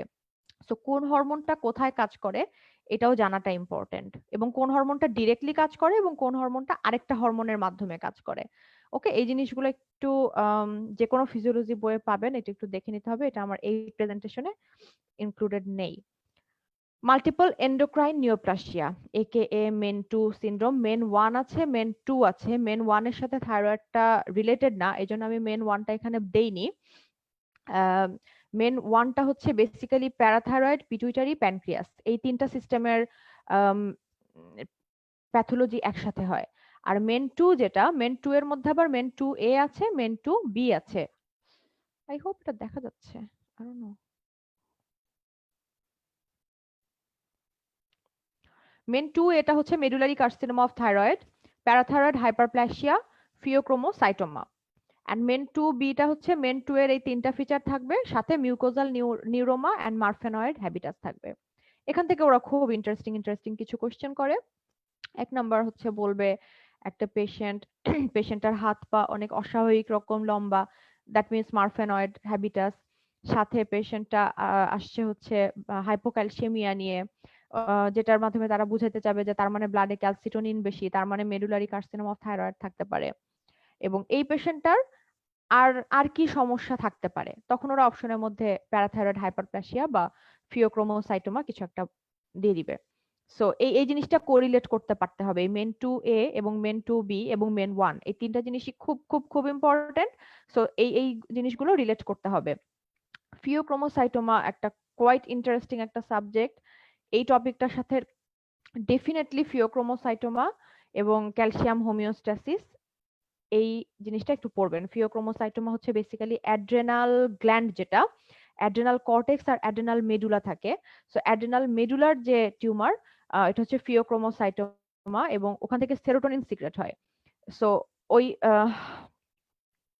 এটা হলে ব্লাডে কোন জিনিসটা বাড়বে, তারপরে ইউরিনে কোন জিনিসটা বাড়বে, এইখান থেকে প্রচুর কোশ্চেন আসে ফিওক্রোমোসাইটোমা থেকে। তো এই জিনিসটা প্লিজ একটু সবাই পড়বেন। আসলে সব টপিক এইটার মধ্যে ঢুকাতে গেলে আমার পক্ষে এক ঘন্টায় ক্লাস শেষ করা সম্ভব না। দ্যাটস ওয়াই আমি একটু টপিক শর্টকাট করার জন্য অনেক ইম্পর্টেন্ট টপিকই বাদ দিতে হয়েছে। But that's not the point. Point আমি যেটা বলতে চাচ্ছি সেটা হচ্ছে যে থাইরয়েডের মানে এই যে সবার মধ্যে একটা কনফিউশন কাজ করে যে ইএমআরসিএস তো আমি সলভ করব, বাট ইএমআরসিএস আমি কিভাবে সলভ করব। তো আমি নিজেও কিন্তু যখন ফার্স্ট এমআরসিএস পার্ট এর জন্য পড়া শুরু করি, আমি কিন্তু টোটাল টপিকটা এইভাবে কোরিলেট করে পড়তে পারতাম না, কারণ স্বাভাবিকভাবে তখন আমি প্রথম এমআরসিএস পার্ট এর জন্য পড়েছি। বাট পরে যখন আমি এমআরসিএস পার্ট বির জন্য পড়লাম, তখন আমার কাছে মনে হলো যে টোটাল পড়াটাকে আসলে এইভাবে একটা কনসাইজ করে টপিক ওয়াইজ পড়া যায়। সেটা আমার মনে হয় যে অনেক টাইম সেভ করে এবং কনসেপশন অনেক ক্লিয়ার করে।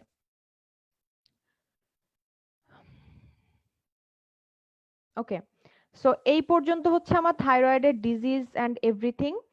এরপরে কথা হচ্ছে যে একটা থাইরয়েডের পেশেন্ট যখন আমি ডিল করব, তখন আমি ওভারঅল কিভাবে ডিল করব। আমার মনে হয় আজকে একটু এক্সট্রা টাইম লাগবে, 15-20 মিনিট আমি একটু এক্সট্রা পড়াতে পারি। সো প্লিজ একটু ধৈর্য ধরে থাকবেন সবাই। অ্যান্ড এর মধ্যে যদি কারো মনে হয় যে একটু ব্রেক লাগবে, 5-10 মিনিট খাওয়া দাওয়া কিছুর জন্য ব্রেক লাগবে, তাহলে কমেন্ট করতে পারেন। I will try to give a break. So triple assessment, একটা থাইরয়েড পেশেন্টের প্রপার অ্যাসেসমেন্ট করার জন্য আমাদেরকে ট্রিপল অ্যাসেসমেন্ট করতে হবে। ট্রিপল অ্যাসেসমেন্টের পার্ট কি কি? History and clinical examination, proper history এবং ফুল ক্লিনিক্যাল এক্সামিনেশন করতে হবে। এসেনশিয়াল ইমেজিং লাগবে, আল্ট্রাসাউন্ড বা সামথিং। সাথে tissue diagnosis, FNAC or biopsy করতে হবে।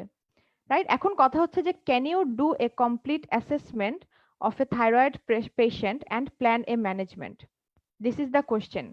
ওকে, যে আমরা একটা থাইরয়েড সুয়েলিং না, ওভারঅল একটা নেক সুয়েলিং এর পেশেন্ট পেলে আমরা কমপ্লিট অ্যাসেসমেন্ট করা হিস্ট্রি এবং এক্সামিনেশনের মাধ্যমে, এবং রেলিভেন্ট ইনভেস্টিগেশন অর্ডার করা, এবং একটা টোটাল একটা ম্যানেজমেন্ট প্ল্যান করতে পারি কিনা। আমি যেটা আমার এর আগের ভিডিওতেও বলেছি যে নতুন ডক্টর যারা ইন্টার্ন, তাদের জন্য আমার একটা খুব কি বলবো যে হার্টফেল্ড অ্যাডভাইস হচ্ছে যে যখন একটা পেশেন্ট ম্যানেজ করবা, তখন চিন্তা করবো যে ওয়ার্ডে কোনো সিএ রেজিস্টার কনসালটেন্ট কেউ নাই, পেশেন্টটা সম্পূর্ণই তোমার ডিল করতে হবে।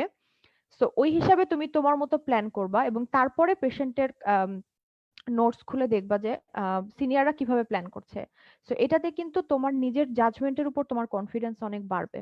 ওকে, যে আমরা একটা পেশেন্ট যখন দেখি আমরা তখন আসলে কিভাবে কোন প্রোটোকলটা, কোন স্টেপ বাই স্টেপ আমরা কি কি করি। তো এটা আসলে খুব একটা কঠিন কিছু না, বাট একটু কোরিলেট করে এটা শিখলে আমার মনে হয় যে পরবর্তী জীবনের অনেক ঝামেলা কম হবে। সো এখন হচ্ছে আমরা একটা হিস্ট্রি নিব কিভাবে। একটা ওভারঅল পেশেন্ট একটা নেক সোয়েলিং নিয়ে প্রেজেন্ট করছে, একটা ফিমেল পেশেন্ট নেক সোয়েলিং নিয়ে প্রেজেন্ট করছে। এই পেশেন্টটার আমাকে হিস্ট্রি নিতে হবে। সো ওভারঅল আমি আগে হিস্ট্রির, কারণ এটা তো একটা প্রপার স্টেশন হিসাবে আসবে আর কি। তো এমআরসিএস পার্ট বির স্টেশনের স্ট্রাকচারটা আমি একটু বলে নেই। ওভারঅল একটা স্টেশন হচ্ছে টোটাল 10 মিনিট। 10 মিনিট, এই 10 মিনিটের মধ্যে 1 মিনিট হচ্ছে বাইরে দাঁড়িয়ে কোশ্চেন পড়া। টোটাল একটা সিনারিও থাকবে যে একটা 45 ইয়ার ওল্ড ফিমেল, সে এরকম একটা নেক সোয়েলিং নিয়ে প্রেজেন্ট করছে, এবং তুমি আজকে আউট পেশেন্টে পেশেন্ট রিসিভ করছো, you are the suppose any doctor or the doctor in out patient clinic, and you have to take a full history of this patient. এবং তখন এখানে এটা বলা থাকবে যে this is not a examination station, please do not touch the patient. এখানে এখানে কিন্তু পেশেন্টকে টাচ করা যাবে না বা পেশেন্টের কোনো এক্সামিনেশন করতে যাওয়া যাবে না। তো এটা হচ্ছে টোটাল 1 মিনিট থাকবে হচ্ছে ইয়েটা পড়ার জন্য, কোশ্চেনটা পড়ার জন্য। এরপরে ভিতরে যাওয়ার পরে 9 মিনিট বাকি থাকলো, 9 মিনিটের মধ্যে প্রথম 6 মিনিট হচ্ছে যে টোটাল হিস্ট্রিটা নিয়ে প্রেজেন্ট করা, আর পরের 3 মিনিট হচ্ছে কোশ্চেন অ্যান্সার। তো 6 মিনিটের মধ্যে যে টোটাল হিস্ট্রিটা নিতে হবে ওইটার স্টেপটা আমি এখানে লিখেছি। Introduce your self. তো প্রথমে ঢুকে বলতে হবে যে হাই আম ডক্টর, সেখানে কোশ্চেনের মধ্যে নাম দেওয়া থাকতে পারে, অনেক সময় নাও দেওয়া থাকতে পারে, যে hi I am working, I am the SHO working in this hospital, I will be attending you today. And then পেশেন্টকে জিজ্ঞেস করতে হবে may I ask your name and age please. তারপরে বলতে হবে যে I am told to talk to you about the problem you are having, I have to take a brief history to find out what's been happening, is that all right, বলে permission নিতে হবে। এটার মধ্যে একটা জিনিস যেটা আমি include করিনি, ওয়াশ হ্যান্ডের একটা কথা, তো এটা নিয়ে আসলে একটু কনফিউশন আছে অনেকে, হিস্ট্রি টেকিং স্টেশনে হ্যান্ড ওয়াশ করতে হবে কিনা। তবে আমার মনে হয় যে হ্যান্ড আর কনফিউশনে না থেকে হ্যান্ড ওয়াশ করাই ভালো। এমনিতেও কোভিড সিচুয়েশনের পরে আমার মনে হয় যে হ্যান্ড ওয়াশ করলে নাম্বার বাড়া ছাড়া কমার কথা না। ওকে, সো হ্যান্ড ওয়াশ করলাম, ইন্ট্রোডিউস করলাম নিজেকে, পেশেন্ট আইডি চেক করলাম, এক্সপ্লেইন করলাম যে আমি কি করতে যাচ্ছি। এই এক্সপ্লেইনের জায়গাটা খুব ইম্পর্টেন্ট, হয়তোবা থাইরয়েডের ক্ষেত্রে না, ইভেন থাইরয়েডের ক্ষেত্রেও, কারণ থাইরয়েডের ক্ষেত্রে তো আমাদেরকে কিছু পার্সোনাল কোশ্চেন করতে হয়, যেমন মিনস্ট্রুয়েশন নিয়ে কোশ্চেন করতে হয়, আবার একটা হিস্ট্রি টেকিং আছে ইম্পর্টেন্স, তো ওখানে দেখা যায় অনেক সেনসিটিভ কিছু কোশ্চেন করতে হয়। তো দ্যাটস ওয়াই এই এক্সপ্লেইনের ব্যাপারটা খুব ইম্পর্টেন্ট, যে I might have to ask some personal questions, so is that all right, এটা বলে নেওয়াটা একটা প্রফেশনালিজম। ওকে, তো এরপরে কোশ্চেন শুরু করতে হবে। সো কোশ্চেনের একটা ফরম্যাট, যেটা পেশেন্ট যদি যে কোনো ধরনের পেইন নিয়ে প্রেজেন্ট করে, like headache, abdominal pain, chest pain, leg pain, সেই ক্ষেত্রে আমরা তো একটা সক্রেটিস একটা ফরম্যাট ইউজ করি। সক্রেটিস ফরম্যাট কম বেশি সবারই জানা আছে। আর পেইন ছাড়া অন্য যে কোনো সিমটম নিয়ে প্রেজেন্ট করলে আমি ওডি পারা, ওডি পারা ফরম্যাটটা ইউজ করতাম। ওডি পারার ওতে onset, D for duration, P for progression, A for aggravating, R for relieving, and A for associated feature. So এই কোশ্চেনগুলো quite straightforward. So first একটা ওপেনিং কোশ্চেন দিয়ে শুরু করতে হবে, যে can you tell me what's going on today, or what brought you here today. এরপরে তখন সে বলবে যে I've been having a swelling on my neck, তখন জিজ্ঞেস করতে হবে যে when did it start. So তারপর জিজ্ঞেস করতে হবে যে did it start suddenly or gradually. তারপরে ইজ ইট প্রোগ্রেসিং নাও, প্রোগ্রেশনের জন্য জিজ্ঞেস করতে হবে, অ্যান্ড অ্যাগ্রাভেটিং আর রিলিভিং ফ্যাক্টরের জন্য জিজ্ঞেস করতে হবে যে is there anything that makes it worse or better.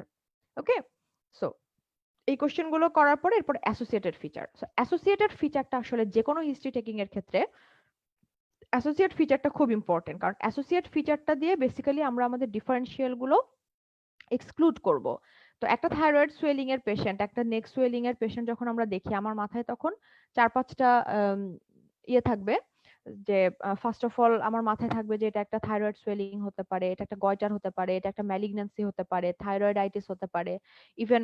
তো বেসিক্যালি এখানে হিস্ট্রিটা হাইপারথাইরয়েড এর উপর ভিত্তি করে। সো এখানে মোটামুটি এটা বলেই দেওয়া হবে। এটা কোশ্চেনের মধ্যে সিনারিওর মধ্যে অনেক সময় ওরা বলে দেয় যে সোয়েলিংটা ডিগ্লুটেশনের সাথে মুভ করে, মানে ওরা এটা অলরেডি ক্লু দিয়ে দিবে যেটা থাইরয়েড। এখন তুমি এটা ইয়ে করো যে পেশেন্টটা কি ক্লিনিক্যালি হাইপো না ইউথাইরয়েড নাকি হাইপারথাইরয়েড। সো ওই সময় একটু ওই বেসিস করেই আমি কোশ্চেন গুলো করবো যে হাইপারথাইরয়েডের কি কি ফিচার আছে। সো দ্যাটস ইট।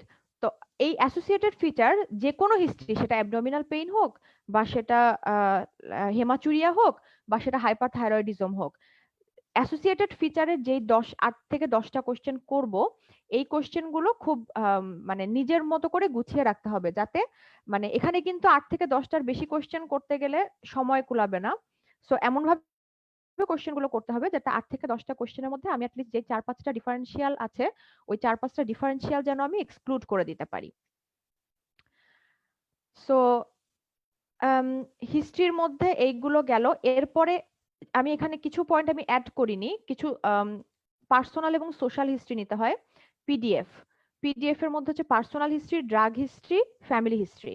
আমি এটা এখানে লিখিনি, এটা চাইলে লিখে নিতে পারেন। So past medical history, drug history, family history, sorry. So এখানে জিজ্ঞেস করতে হবে যে do you have any other past medical illness that I should know of. Drug হিস্ট্রির মধ্যে জিজ্ঞেস করতে হবে do you take any regular medications. Family হিস্ট্রির মধ্যে জিজ্ঞেস করতে হবে যে is there anyone else in your family who's been having the same problem. এরপর জিজ্ঞেস করতে হবে স্মোকিং এবং অ্যালকোহলের হিস্ট্রি, যে do you smoke and do you drink. তো এইগুলো বলার পরে এরপরে হিস্ট্রি নেওয়া ক্লোজ করতে হবে। ক্লোজের জন্য পেশেন্টকে বলতে হবে যে I am done with my history taking, now I am going to do some examination and relevant investigations, I will get back to you as soon as I have the result. In the meantime if you have any questions you can always get back to me and ask. এটা বলে দেন thank you দিতে হবে। So এই যে পেশেন্টকে আগে এবং পরে এই যে কিছু কথা বলে এনশিওর করা, এই জিনিসগুলো হচ্ছে প্রফেশনালিজমের পার্ট। আমি একটা কথা বারবার বলি যে এমআরসিএস পার্ট বি এর স্টেশনে প্রফেশনালিজমের উপরে খুবই গুরুত্ব দেওয়া হয়। আপনি হিস্ট্রি বা এক্সামিনেশন নিতে গিয়ে যদি একটা দুটা পয়েন্ট মিসও করেন, আপনি হয়তোবা পরে বলতে পারবেন যে sorry I miss to examine this, অথবা sorry I forgot to ask about this. সেটা হয়তোবা তারা যদি এক্সামিনারের উপর ডিপেন্ড করে, তারা হয়তোবা অনেক সময় সেটা মানে এক্সকিউজ করতেও পারে। কিন্তু আপনি যদি পেশেন্টের সাথে রুড বিহেভ করেন, আপনি যদি পেশেন্টকে জিজ্ঞেস না করে তার গায়ে হাত দিয়ে দেন, বা আপনি যদি পেশেন্টকে হিস্ট্রি নেওয়ার শেষে থ্যাংক ইউ না বলেন, এই জিনিসগুলোতে কিন্তু মার্কস কাটা যাবে, এবং এই জিনিসগুলোতে তারা ইভেন অনেক সময় নেগেটিভ ফিডব্যাক দেয়। ওকে, সো এই জিনিসটা আমার মনে হয় যে এটা প্র্যাকটিস করতে হবে, এটা মেনটেন করতে হবে। ইনফ্যাক্ট আমি বলবো যে আপনি যদি আপনার ডে টু ডে প্রফেশনাল লাইফে এটা মেনটেন করেন, আপনার কাছে পরীক্ষার হলে গিয়ে আসলে মনে হবে না যে আপনি এক্সট্রা কিছু করছেন। So that's I think a very useful advice to take. Okay. Um okay, I am sorry, আমি এখানে একটা ভুল কথা, এখানে ডিডি অফ হাইপোথাইরয়েডিজম না, এখানে আসলে একটা হাইপারথাইরয়েডিজম হওয়ার কথা ছিল। এখানে একটা লাইক প্রিন্টিং মিস্টেক আছে। সো ডিফারেনশিয়াল গুলো হচ্ছে simple multinodular goitre, toxic multinodular goitre, thyroid neoplasm and thyroiditis. সাথে অ্যাসোসিয়েটেড ফিচার কি কি থাকতে পারে? কম্প্রেসিভ সিমটমের মধ্যে change in voice, difficulty in swallowing, breathing difficulty. So এই কোশ্চেন গুলো করতে হবে যে have you noticed any change in your voice recently, have you been having any difficulty in swallowing foods, have you been having any breathing difficulty. এরপরে কিছু toxic symptom, sorry, এটা আমি যেটা মনে রাখতাম, উপর থেকে নিচ পর্যন্ত আমি সিরিয়ালি কোশ্চেনটা সাজিয়েছি। লাইক হেডের ক্ষেত্রে mood or behavioural change, so have you noticed any behavioural change recently. এরপরে ফোরহেডে আসলাম, hot or cold intolerance, so do you think that you prefer hot or cold weather. Eye চেঞ্জের কথা জিজ্ঞেস করলাম যে is there any vision difference or any sleep disturbance you are having. মাউথের কথা জিজ্ঞেস করতে, মাউথে যেটা অ্যাপিটাইট, আর অ্যাপিটাইটের সাথে রিলেটেড হচ্ছে weight loss, so do you think your appetite is normal and have you lost any weight recently. এরপরে অ্যাবডোমেনের ইয়েতে diarrhoea আর হচ্ছে রিডিউসড মিনস্ট্রুয়াল ফ্লো, সো এটা জিজ্ঞেস করতে হবে যে is there any change in your bowel habit. আর মেনস্ট্রুয়াল ফ্লো এর ক্ষেত্রে যে অনেক সময় পেশেন্ট দেখা যায় যে 55 বা 60 হলে they can be post menopausal, otherwise এটা জিজ্ঞেস করতে হবে যে how is your menstrual flow. So এই কম্প্রেসিভ সিমটম আর টক্সিক সিমটম গুলো দিয়ে এখানে মূলত ইয়ে করতে হবে যে কোনো কম্প্রেসিভ ফিচার আছে কিনা বা কোনো টক্সিক ফিচার আছে কিনা। এরপরে আমার টোটাল হিস্ট্রি নেওয়া শেষ হলে আমাকে কেসটা প্রেজেন্ট করতে হবে।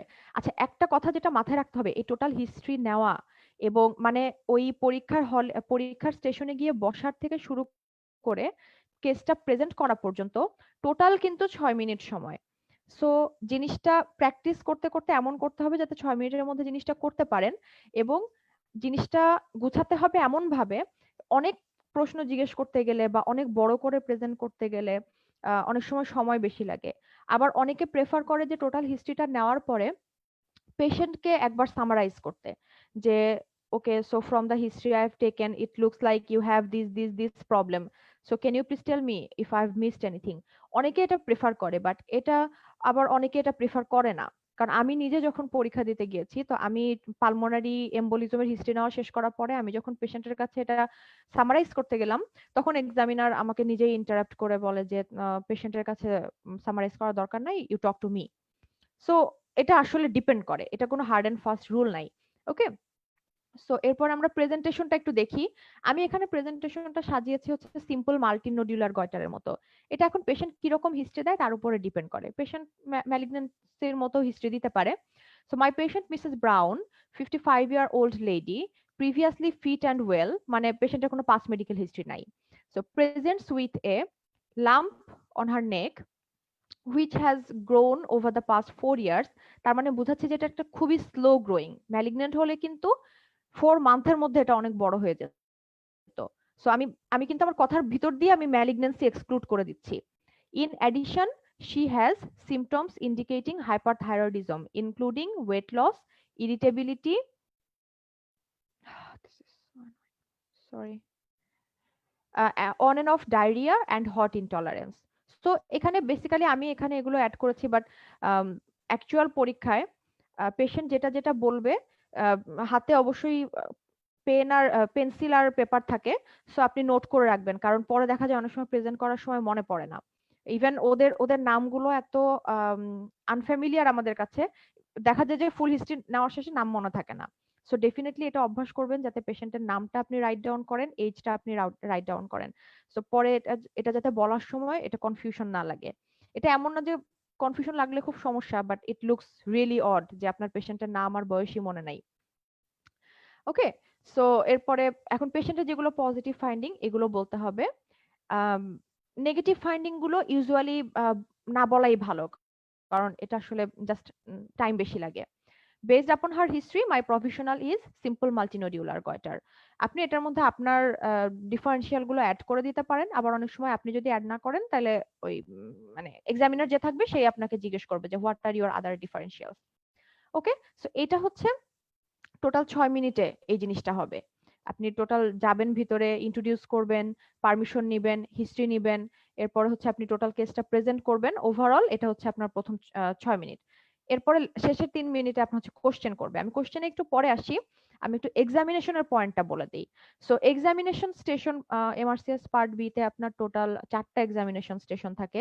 4টার মধ্যে একটা থাকবে হচ্ছে ইএনটির কোন একটা কেস থাকতে পারে, একটা সাধারণত থোরাক্সের থাকে, একটা একটা থোরাক্স বা অ্যাবডোমেনের থাকে, একটা থাকে হচ্ছে লিম্বের, আরেকটা সাধারণত দেখা যায় যে এটিএলএস বা এই ধরনের কিছু একটা থাকে, যে ওয়ার্ডে একটা পোস্ট অপ পেশেন্ট হঠাৎ করে তার ভাইটালস ডিটেরিওরেট করছে, এরকম একটা সিনারিও অনেক সময় থাকে। সো ইট ডিপেন্ডস অ্যাকচুয়ালি, এটা এমন কোনো হার্ড এন্ড ফাস্ট রুল নাই, এটা চেঞ্জও হতে পারে। এক্সামিনেশনের পয়েন্টগুলো এটা আসলে যখন আমি একটা ডেমনস্ট্রেটিভ ভিডিও দেখাবো, ভিডিওগুলো দেখার সময় এটা আরেকটু ক্লিয়ার হবে। তো আমি এখন জাস্ট একটু পয়েন্টগুলো বলে যাই, পয়েন্টগুলো শোনার সময় একটু বোরিং লাগতে পারে। তো এখানে একটা নিমোনিক হচ্ছে ওয়াইপার। ওয়াইপার হচ্ছে wash, introduction, permission, exposure and chaperone and repositioning. তো ওয়াশ বলতে তো ডেফিনেটলি হ্যান্ড ওয়াশ করতে হবে, এখন তো আরো বেশি করতে হবে।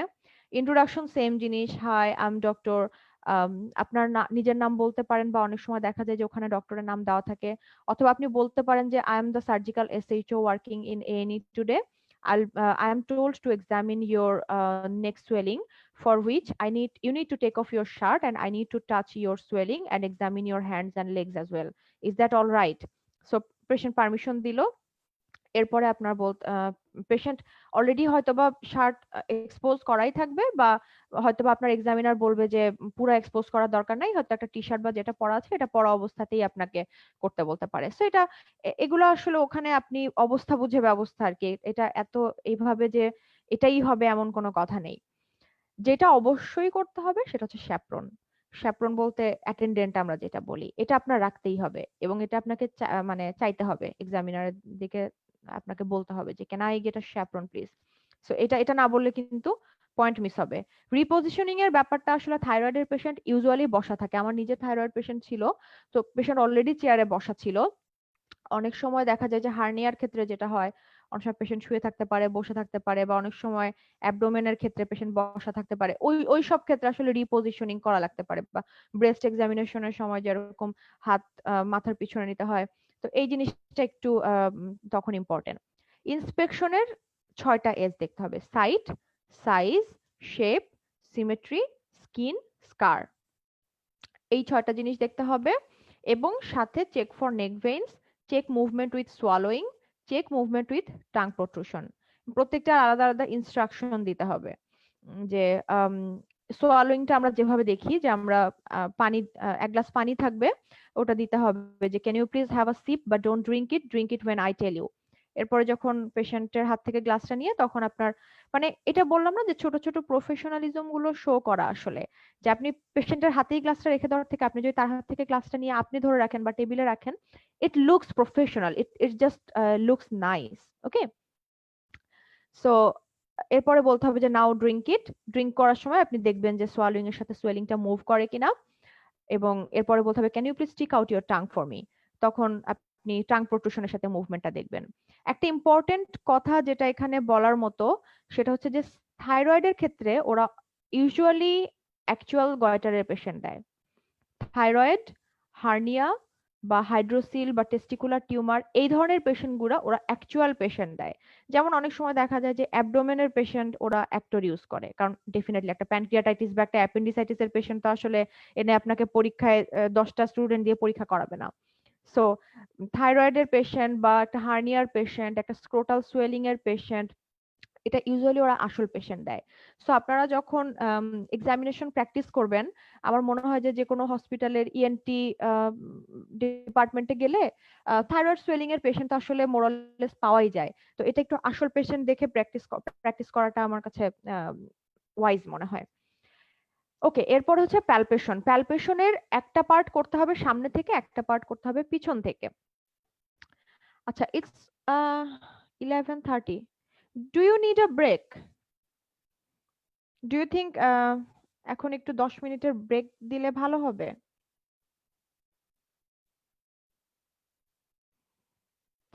লেট মি নো, ওকে?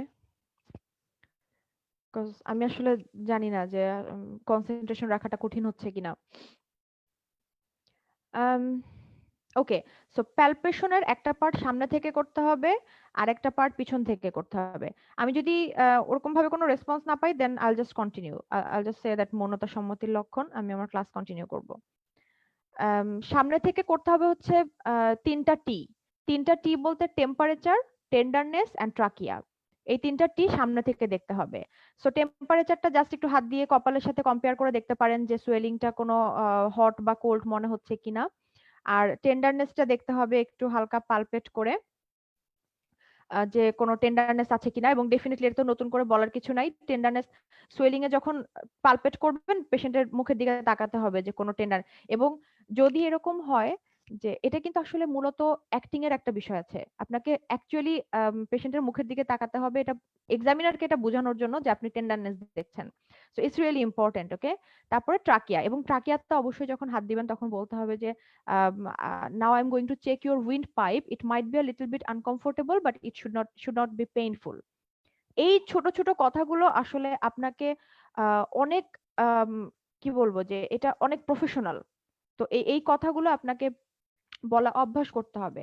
ইভেন আপনি এখন যেখানে কাজ করেন আমার মনে হয় যে সেখানে যদি আপনি এক্সামিন করার সময় আপনি এখন থেকেই বলা অভ্যাস করেন, একটা পেশেন্টের আপনি যেখানেই হাত দিচ্ছেন না কেন, ইট can B uncomfortable for him or her. So এটা সবসময় আসলে আমি মনে করি একটা খুব নাইস প্র্যাকটিস বলাটা। তো এটা হচ্ছে আপনার সামনে থেকে গেল 3টা T: temperature, tenderness and trachea. এরপরে বলতে হবে যে I need to feel your swelling from the back, is that all right? So এই কথা, কারণ আপনি হঠাৎ করে কিছু না বলে পিছনে চলে গেলে কিন্তু পেশেন্ট একটু মানে তার জন্য এটা একটু আনকমফোর্টেবল হতে পারে। So sorry. সো পিছন থেকে পালপেশনের ক্ষেত্রে 6টা জিনিস দেখতে হবে: surface, edge, consistency, fixity, pulsatility and reducibility. So এই 6টা জিনিস আমি আমার ডেমনস্ট্রেটিভ ভিডিওতে আমি এটা মুখে বলে বলে করেছি যে I M checking the surface, I am checking the consistency. কিন্তু অ্যাকচুয়াল পরীক্ষাতে আপনার এটা এত মুখে বলে বলে করতে হবে না। বরং আমি পার্সোনালি মনে করি যে এত আসলে ডিকটেট না করাটাই ভালো, কারণ সেক্ষেত্রে আপনি কোনো একটা পয়েন্ট মিস করলে এক্সামিনার হয়তো এমনিতে খেয়াল করতো না, কিন্তু আপনি বলার কারণে এটা সে খেয়াল করবে যে আচ্ছা এটা তো করে নাই। Okay, so then feel below the swelling to look for retrosternal extension. এরপরে palpate the trachea টা অ্যাকচুয়ালি সামনে থেকে, সোয়ালো ওয়াটার এটাও সামনে থেকে, প্রোট্রুড টাং। ও, এরপরে আবার পানি দিতে হবে এবং সোয়ালোইং এর সময় আবার পালপেট করতে হবে এবং আবার ট্রাঙ্ক প্রোট্রুশনের সাথে পালপেট করতে হবে। এরপরে পালপেট করতে হবে লিম্ফ নোড এবং এটা তখন বলতে হবে যে now I am going to check your neck glands. এরপরে submental, submandibular, preauricular, post auricular, occipital, anterior cervical, posterior cervical, supraclavicular, pretracheal. supraclavicular করার সময় বলতে হবে can you please shrug your shoulder. এরপরে পারকাশন করতে হবে স্টারনামের উপরে এবং তখন বলতে হবে যে I am going to tap over your chest. হ্যাঁ, প্রত্যেকটা মানে স্টেপে যখনই আপনি নতুন কিছু করতে যাচ্ছেন আপনার পেশেন্টকে একটু বলতে হবে যে আমি এখন এই জিনিসটা করব, যাতে করে সে কোনোভাবেই কোনো অফেন্ডেড বা আনকমফোর্টেবল ফিল না করে। ওকে, যখন অসকালটেশন করবেন তখন বলতে হবে I am going to listen to your swelling or your neck, যেটাই করেন। ওকে,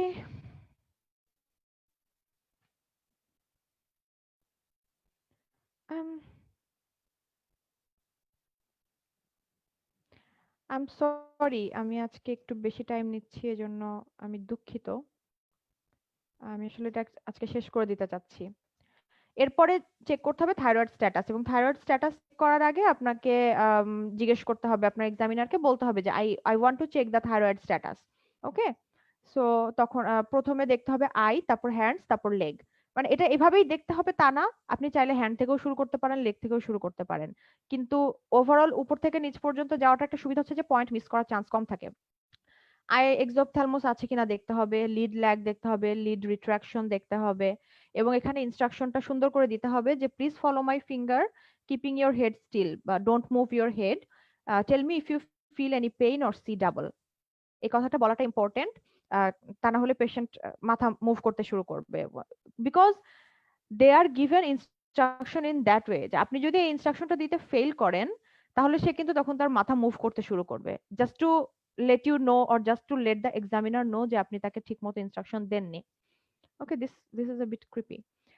হ্যান্ডস এর রেডিয়াল পালস দেখতে হবে এবং ট্রেমর দেখতে হবে। ট্রেমর কিভাবে দেখতে হবে এটা ভিডিওতে ডেমনস্ট্রেট করা আছে। এরপরে পায়ে দেখতে হবে pretibial myxoedema, ankle reflex, proximal myopathy. কোনটা কিভাবে দেখতে হবে ভিডিওতে ডেমনস্ট্রেট করা আছে। আফটার কমপ্লিটিং ডেফিনেটলি পেশেন্টকে অফার করতে হবে যে can I help you to put on your shirt, and then thank you দিতে হবে, অ্যান্ড দেন এক্সামিনারের দিকে ফিরে আপনার কেস প্রেজেন্ট করতে হবে। Being nice to the patient is a very vital part of your professionalism, so you need to be professional. Today, so present কেসের মধ্যে just today I've examined Mrs. whatever your patient's name is, whatever your patient's age is, and then presenting with neck swelling. On examination she has যে সাইজই আপনি পান না কেন বা যেই consistency আপনি পান সেই অনুযায়ী বলতে হবে আমি আমার মতো করে একটা প্রেজেন্টেশন সাজিয়েছি। সো এভাবে করে আপনি বলতে পারেন। এটা এখন রিড আউট করার প্রয়োজন মনে হচ্ছে না, আমরা একটু কোশ্চেন অ্যান্সার গুলো দেখি, এরপরে আমি শেষ করে দিব। এরপরে যে আপনার লাস্ট 3 মিনিটের কথা বলছিলাম, লাস্ট 3 মিনিটে গিয়ে আপনার কোশ্চেন গুলো, মূলত কোশ্চেন গুলো খুবই স্ট্রেট ফরওয়ার্ড এবং ফিক্সড। এখানে সাধারণত ওরা নতুন কোশ্চেন অ্যাড করে না, কারণ 3 মিনিটের মধ্যে আসলে খুব বেশি কোশ্চেন অ্যাড করার সুযোগও নাই। So what is your impression? আপনি বললেন যে সিম্পল গয়টার। তারপরে বলবে যে what are your other differentials? It could be toxic multinodular goitre, it could be thyroid neoplasm, it could be thyroiditis. How would you manage the patient? So I do a triple assessment, I do a complete. So history যদি নেন আপনি, তখন আপনাকে বলতে হবে যে I would perform a full clinical examination. অথবা আপনি যদি এক্সামিনেশন করে থাকেন, তখন আপনাকে বলতে হবে I will take a full history and then I will do ultrasound imaging and FNAC. And then other investigation কি করতে পারেন? Radio isotope scan. What are the possible causes of sudden enlargement? এই একটা নেকের সোয়েলিং যদি হঠাৎ করে বড় হতে শুরু করে, then what can be the case? It can be a malignancy, it can be haemorrhage in a cyst. Okay, what is the definitive management? Thyroidectomy if presenting with compressive symptom. Compressive symptom গুলো কি কি বলেছি? একটা হচ্ছে voice change হতে পারে, breathing difficulty হতে পারে, সোয়ালোইং ডিফিকাল্টি হতে পারে। এই তিনটা সিমটমের যে কোনো একটা নিয়ে যদি প্রেজেন্ট করে, সেই ক্ষেত্রে তখন ডিকম্প্রেশনের জন্য থাইরয়েডেক্টমি করতে হবে। What possible complications after surgery do you advise the patient about? এটা আমি গতকালকে ক্লাসের সময় বলেছিলাম যে এটা পেশেন্টকে ডেফিনেটলি এটা কাউন্সেলিং করে নিতে হবে যে রিকারেন্ট ল্যারিঞ্জিয়াল নার্ভ ইনজুর্ড হওয়ার চান্স আছে এবং এক্সটার্নাল ল্যারিঞ্জিয়াল নার্ভ ইনজুর্ড হওয়ার চান্স আছে, এবং সেই ক্ষেত্রে কি কি সিমটম হতে পারে? Hoarseness of voice, aphonia, stridor, possible tracheostomy লাগতে পারে। ট্রাকিওস্টোমি স্পেলিং মিস্টেক করেছি আমি। রিস্ক অফ হাইপোক্যালসেমিয়া আর লাইফ লং থাইরক্সিন রিপ্লেসমেন্ট লাগবে। এগুলো খুব ইম্পর্টেন্ট পার্ট। এবং সবচেয়ে মানে ইনফ্যাক্ট এখানে আসার পরে আপনি এমআরসিএস দিয়ে যদি আপনি এসএইচও বা রেজিস্ট্রার পোস্টে আসেন, পেশেন্টের কনসেন্ট আপনাকে নিতে হবে অপারেশনের আগে। সো ইটস রিয়েলি ইম্পর্টেন্ট যে আপনি এই কমপ্লিকেশন গুলো বা পেশেন্ট কাউন্সিলিং এর যে পয়েন্ট গুলো, এগুলো আপনি খুব সুন্দর মতো পয়েন্ট আউট করতে পারবেন। So, if the patient comes back with pain or swallowing difficulty in breathing a few months later, does that change your management? So, এটা আসলে বোঝাতে চাচ্ছে যে একটা পেশেন্ট সোয়েলিং নিয়ে আসছে, বাট সোয়েলিংটা কোনো অবস্ট্রাকটিভ বা কম্প্রেসিভ সিমটম শো করছে না। তো তখন তো বেসিক্যালি আমি এটা কনজারভেটিভলি ম্যানেজ করব। কিন্তু যদি এটা কয়েক মাস পরে আবার ব্রিদিং ডিফিকাল্টি নিয়ে প্রেজেন্ট করলো, সেই ক্ষেত্রে আমি তখন এটা আমি কোনো ম্যানেজমেন্টে আমার কোনো চেঞ্জ আসবে কিনা। সো তখন অবস্ট্রাকটিভ সিমটম যেহেতু শো করা শুরু করেছে, তখন এটা থাইরয়েডেক্টমি লাগবে। এরপরে যে কোশ্চেনটা আমি তখন ইনকমপ্লিট ছিল, now her FNA comes back as follicular tumour, report says unable to differentiate between carcinoma and adenoma. Why is this? কেন আমরা এফএনএসি দিয়ে ফলিকুলার কার্সিনোমা এবং অ্যাডেনোমা ডিফারেন্সিয়েট করতে পারি না? Differentiation between carcinoma and adenoma is done based upon the invasion of the tumor capsule or surrounding vessel. Therefore, histology rather than simple cytology is needed.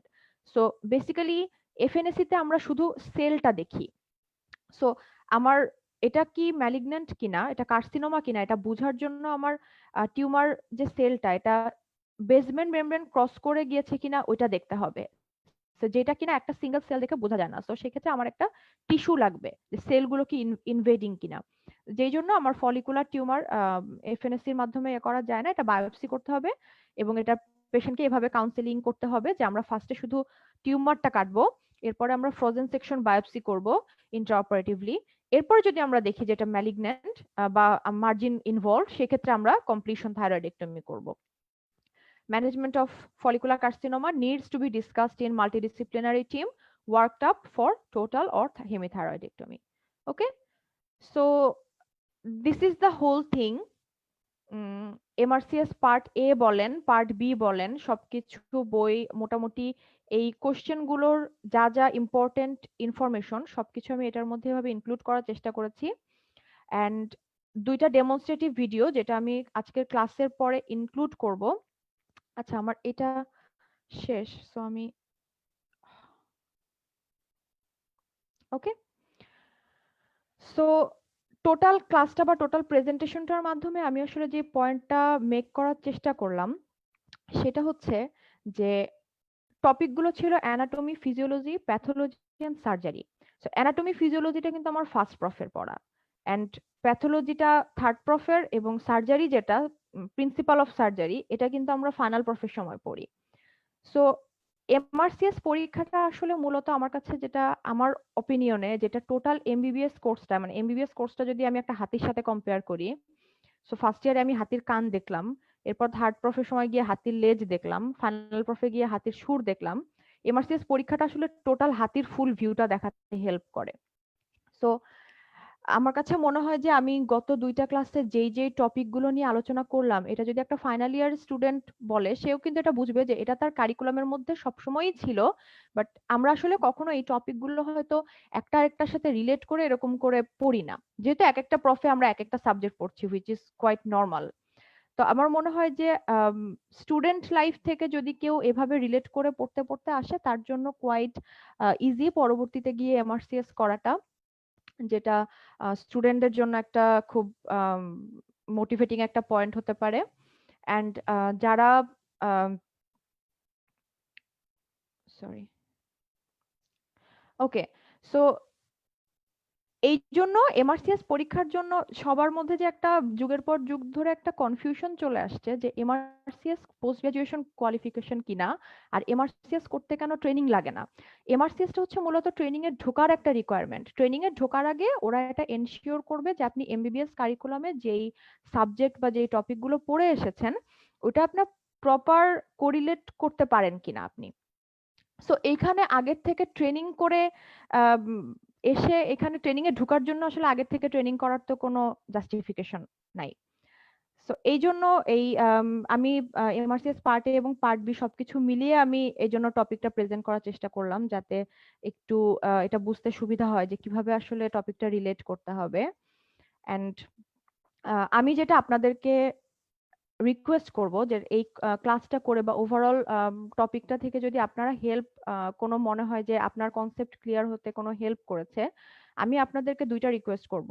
একটা হচ্ছে যে আপনারা যারা ওয়ার্ডে কাজ করছেন, বিভিন্ন হসপিটালে কাজ করছেন, definitely you have got juniors there, student হোক বা ইন্টার্ন হোক, 4-5 জনের একটা শর্ট একটা গ্রুপ করে আপনারা এই টিচিংটা ওদের মধ্যে শেয়ার করবেন। আপনারা নিজেদের মতো করে পড়ান, ইটস নট যে আমার ভিডিও তাদেরকে দেখাতে হবে, আপনারা নিজেদের মতো করে আপনাদের যেটা শিখলেন ওটা তাদেরকে শিখাতে পারেন। এন্ড আরেকটা রিকোয়েস্ট হচ্ছে যে আমি একটা ফিডব্যাক ফর্ম আপলোড করব আমাদের গ্রুপে। সো ওই ফিডব্যাক ফর্মটা একটু ফিল আপ করে আপনারা আমাকে একটু ফিডব্যাক পাঠাবেন, যেটাতে আমার আসলে নিজেরও বুঝতে সুবিধা হবে। আমি পরবর্তীতে যদি আরেকটা ক্লাসের সেশন করতে চাই, আমার কোন জায়গাগুলো আরো কারেক্ট করার প্রয়োজন আছে, কোন জায়গাগুলো ইমপ্রুভ করার প্রয়োজন আছে, এটা আমার জন্য এটা বুঝতে সুবিধা হবে। Okay, so that's it for today. আমি ভিডিওর লিংক দিয়ে দিব, পিডিএফ ফাইলও আমি শেয়ার করে দিব। Just maybe it will take half an hour to 1 hour at most. And সবাই ভালো থাকেন, অ্যান্ড সবাইকে আবার অনেক অনেক অনেক ধন্যবাদ এত রাত জেগে ক্লাস অ্যাটেন্ড করার জন্য। And take care everyone. Okay, bye by.